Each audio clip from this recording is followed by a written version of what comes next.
Assalamualaikum warahmatullahi wabarakatuh.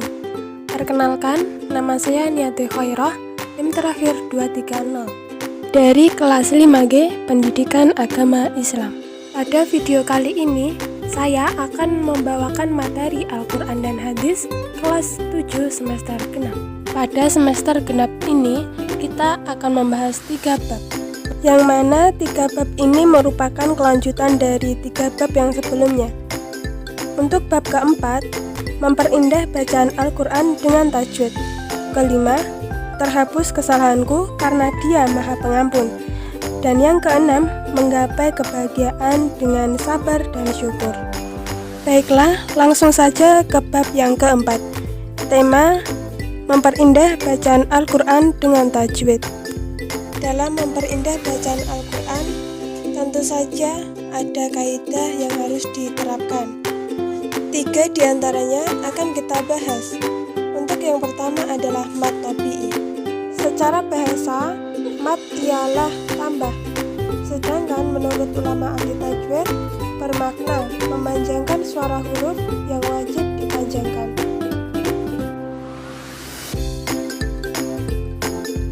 Untuk lebih jelasnya, kita simak contoh berikut ini. Untuk yang pertama, ada huruf alif bertemu dengan fathah. Untuk huruf yang kedua, terdapat wawu sukun setelah dhammah. Untuk yang terakhir, terdapat ya sukun setelah kasrah. Hukum bacaan yang kedua adalah mad wajib mutasil. Hukum bacaan ini terjadi apabila ada mad tabi'i bertemu dengan huruf hamzah yang berharokat fathah, dhammah ataupun kasroh dalam satu kata atau bersambung.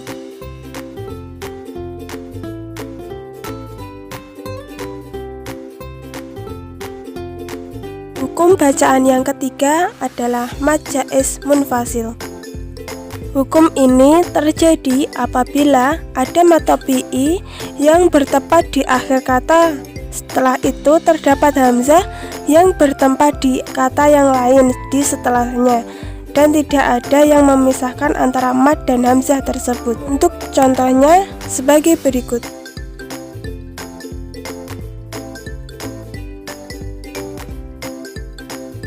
Untuk bab yang kelima, yakni optimis dan sabar dalam menggapai ampunan dari Allah Subhanahu wa Ta'ala.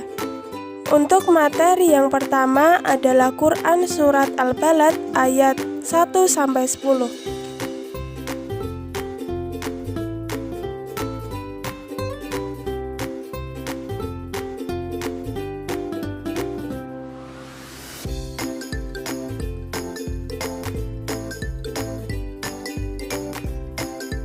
Quran surat yang kedua adalah Quran Surat Az-Zumar ayat 53.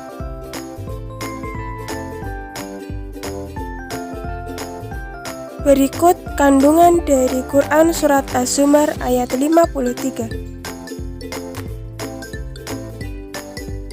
Yang ketiga adalah Quran Surat Al-Baqarah ayat 153.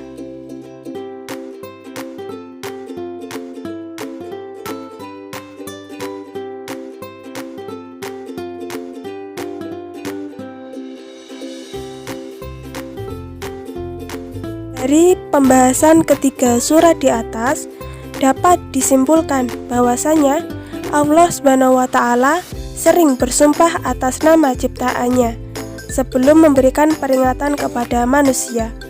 Dan yang kedua, seluruh amal perbuatan manusia akan mendapatkan balasan.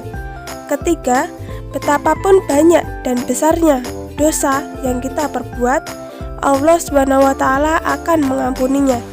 Dan yang keempat, sholat dan sabar bisa dijadikan sebagai penolong untuk menggapai rahmat atau kasih sayang dari Allah Subhanahu wa Ta'ala. Bab yang terakhir adalah sabar dan syukur merupakan kunci dari keberhasilan. Adapun hadis yang akan kita bahas adalah hadis riwayat Muslim dari Abu Yahya Suhaib bin Sinan tentang indahnya sabar dan syukur. Adapun isi kandungan dari hadis tersebut ialah menunjukkan bahwa besar keutamaan bersyukur di saat senang dan bersabar di saat susah. Bahkan kedua sifat inilah yang merupakan penyempurna keimanan seorang hamba. Untuk hadis yang kedua adalah hadis riwayat Tirmizi dari Abdullah bin Abbas tentang pertolongan Allah SWT yang senantiasa bersama kesabaran, kesulitan, dan kesusahan.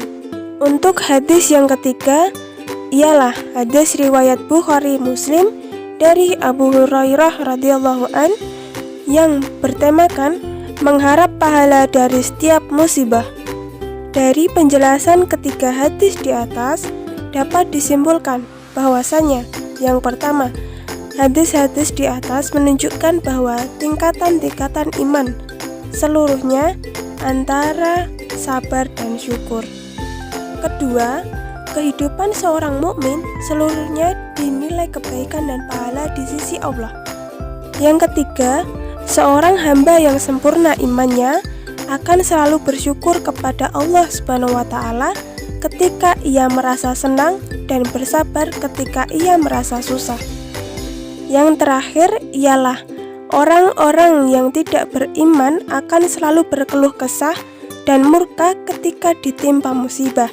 Semoga kita semua dapat mengambil hikmah dari ketiga hadis di atas, yang mana untuk selalu meningkatkan sabar dan syukur yang sangat berperan penting dalam meningkatkan kadar iman kita. Demikian tadi sedikit penjelasan tentang materi Quran Hadis kelas 7 semester genap dari bab 4 sampai bab 6.